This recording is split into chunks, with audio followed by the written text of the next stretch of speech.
విశ్వసృష్టి పరమాత్మకు సాష్టాంగ నమస్కారములు. నిరంతర జీవన ప్రయాణములో మనం ఎన్నో జన్మలను పొందిన పిమ్మట మానవ శరీరంతో మానవ లోకానికి రావడం జరిగింది. భగవంతుని దర్శనం మోక్షం పొందాలని తాపత్రయపడుతూనే ఉంటాం.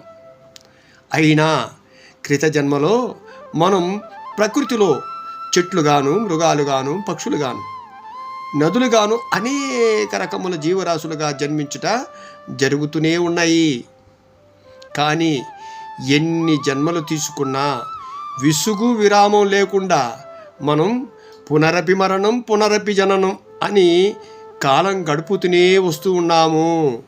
అందులకే హిందువులు చెట్లను, భూములను, పక్షులను, నదులను, జీవరాశులను మ్రొక్కుతూనే ఉంటారు. ఇది కదా హిందూ సమాజం, ఇది కదా హిందూ దేశం.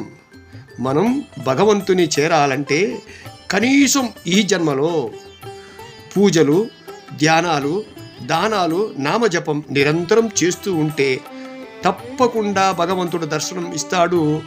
మనం మోక్ష సాధన తీసుకుని వెళ్ళగలడు.